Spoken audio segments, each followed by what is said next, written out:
All right, so October 15th is coming in hot, and Keen Games, the developer of Enshrouded, just dropped a brand new video highlighting only half of the things that they want to fix here before the 1.0 release. But it's not necessarily this massive content bomb as compared to what we have on live today. And this could leave some people saying, is this really all the game is going to be? Or are they just going to polish it before the end? Or is there actually more to this? And that's exactly what I'll be breaking down today, so make sure to like the video and subscribe to the channel for more Enshrouded content. Now, the reason that this video is important, and the timing is important, is because it's showing two things. One, Keen Games is listening to what the pain points are for the players of the game.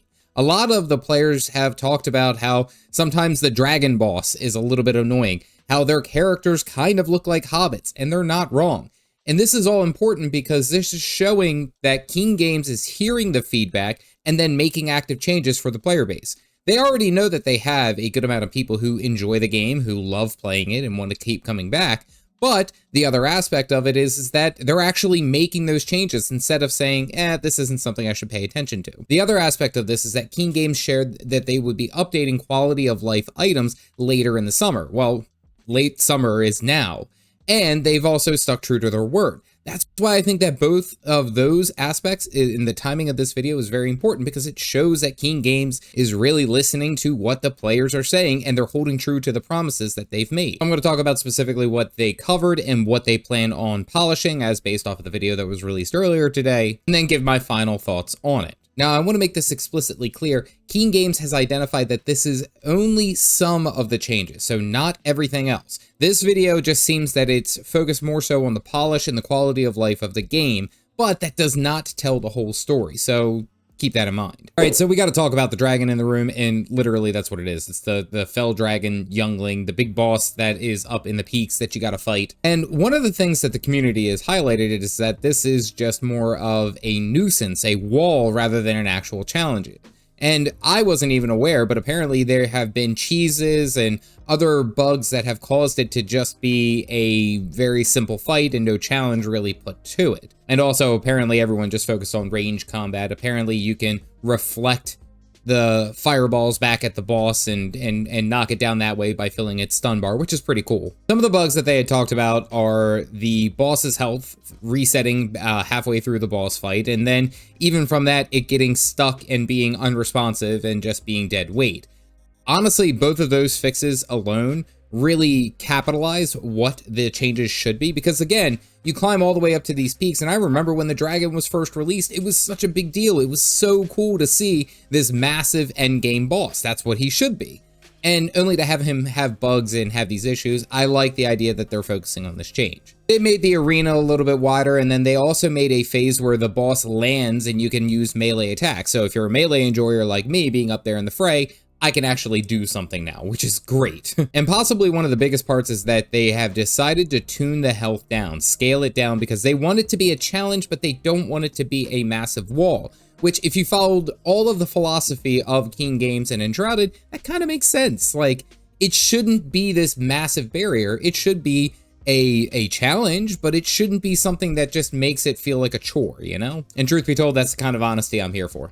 Now, here's another thing to talk about for the boss fights. One of the aspects that they highlighted was that the bosses that you would fight, if you died, their health would reset to full HP. So what they've done is gone ahead and changed it so that their HP will slowly regenerate, but you can kind of pick back at it as you go through. Think very much as of what I found out recently in Valheim, that you're able to attack a boss and then come back a little bit later if you died, and he's going to have more HP than when you left him, but he's going to be a little bit weaker. I like that change. That makes a very big deal for someone who's tight on time, and making it less feel like an Elden Ring boss as compared to just an open world survival boss. Truth be told, I plan on doing a Working Dad review of Enshrouded for the 1.0 release, and let me just be the first one to say that right there makes it so much better, and I think it could get the highest rating. That's just me. Couple of other small points that they've highlighted in this update that they are looking to do for 1.0 and some of the quality of life. So first is the updraft. They've heard the community's feedback on what the updraft issue was, where it takes that half a second for you to be able to use, so you can't use it immediately, and like it wouldn't go as far, and Honestly, you get to go into the settings in 1.0 and actually adjust this directly. So you'll be able to make that change very quickly on your own and play to the style that you like. If you like the current style, you can keep the current style. If you want the old style, you can revert back. Personally, I like the old style because you can just do a double jump into a updraft glide and cover some great distance. That's just me. I like that. Now, this one's funny, is because a lot of people have complained, even in the videos that I've made, they've talked about this game would be great if your character wouldn't look like a hobbit. Like, your head is just massive as compared to your short little stumpy body. Apparently, now in 1.0, you'll be able to go to Elio, the barber, and be able to adjust your character's height and size so that you look less like a hobbit.